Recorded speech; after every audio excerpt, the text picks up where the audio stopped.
On va faire une étude à partir du livre Le Jardin des Louanges du Rav Shalom Aroush, que Hachem donne longue vie.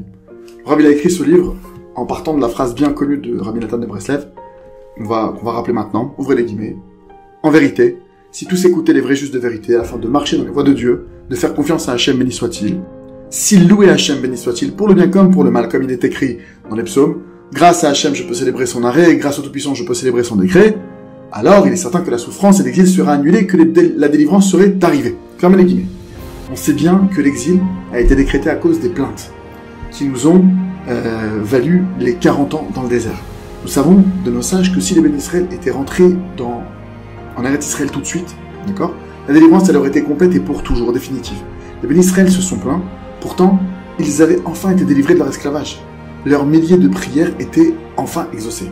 Ils ont assisté à des miracles incroyables, qu'ils sont les seuls à avoir eu le privilège de vivre. Ils ont assisté au diplôme prouvant clairement la protection du peuple hébreu par Hachem. L'ouverture de la mer, le don de la Torah. Hachem s'est même adressé à eux directement. Ils ont connu la liberté après des générations d'esclavage et de meurtres inhumains. Et pourtant, ils se sont plaints. Ils n'étaient toujours pas contents. N'était-ce pas là la plus grosse épreuve d'avoir tout ce qu'on a toujours souhaité et de n'être toujours pas content? La Gemara pose la question. Quel est le remède pour que les souffrances nous quittent? Et le Talmud de répondre, c'est de les recevoir avec amour.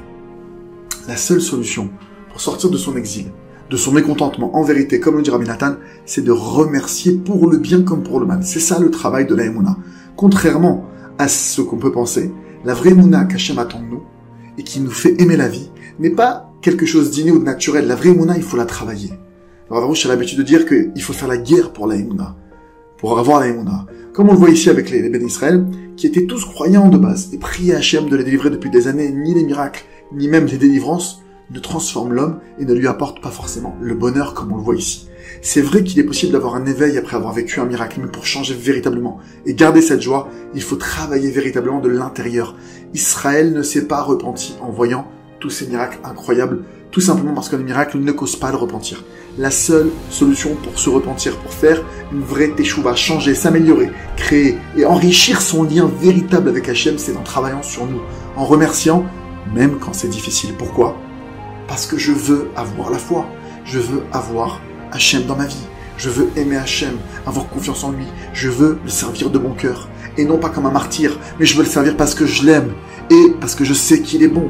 Pour ça, il faut remercier chaque jour, encore et encore. En remerciant pour le bien, on va réaliser la chance qu'on a, et tout le bien qu'il nous a fait, toute la miséricorde dont il a fait preuve envers nous depuis notre naissance, où on n'avait pas encore le moindre mérite. On pourra alors avoir confiance en l'avenir. Hachem peut ce qu'on croit qu'il peut. Voilà pourquoi il faut impérativement avoir foi en la générosité et la bonté sans limite d'Hachem. Et en remerciant pour le mal, on va ancrer cet amour dans notre cœur, quelle qu'en soit notre situation. On méritera d'être heureux car on ressentira de plus en plus naturellement que c'est pour notre bien. Mais soyons clairs, au début, rien n'est naturel. D'ailleurs, tout l'intérêt du jeu est là, de travailler pour le vivre.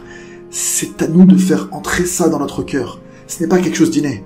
On se rappellera qu'on est en train d'accomplir la mitzvah de Shulchan Aruch, où il est écrit qu'un homme est obligé de bénir Dieu pour le bien comme pour le mal. On se rappellera les paroles de Rabbi Nathan, qui dit qu'ainsi on amène la délivrance finale. Notre propre délivrance, on se lie à Dieu véritablement maintenant. Comme dit Rabbi Nathan, en premier lieu, si tous écoutaient les vrais justes, les justes de vérité, afin de marcher dans les voies de Dieu, on n'a pas le choix que de prier, supplier Hachem chaque jour, se remettre en question sur nos erreurs, parce qu'on ne va pas se voler la face. On a tous fait des erreurs. Pour se nettoyer, il faut les chercher, les trouver, faire teshuva dessus. C'est-à-dire les énumérer, les énoncer, les avouer devant Hachem, demander pardon, et le supplier de nous aider à ne plus recommencer. C'est la seule solution pour nettoyer notre âme et mériter la vraie délivrance. Et il faut le faire chaque jour. On priera aussi beaucoup sur la joie. On travaillera sur la reconnaissance de tous les biens qu'Hachem nous envoie, la reconnaissance qu'on a envers lui. Ainsi on se protégera de l'ingratitude qui est le pire des mauvais traits de caractère et la première raison qui nous fait sombrer. Nos sages nous mettent d'ailleurs en garde de ne pas donner à un ingrat, car on ne fera qu'augmenter son ingratitude. Hachem lui-même n'ira pas contre cette règle. En revanche, quand on a conscience de tout le bien que quelqu'un nous a fait, ou qu'Hachem nous a fait, alors combien on se sent aimé, heureux, combien on se sent pousser des ailes pour lui faire plaisir et se dépasser avec joie et légèreté. Il ne nous reste plus qu'à vous souhaiter un mois d'Elul rempli de teshuva, une vie remplie de bonheur, et que Bezrat Hachem, on ait tous le mérite d'avoir une Shana Tova, Khatima Tova. Chazak Venit Chazek.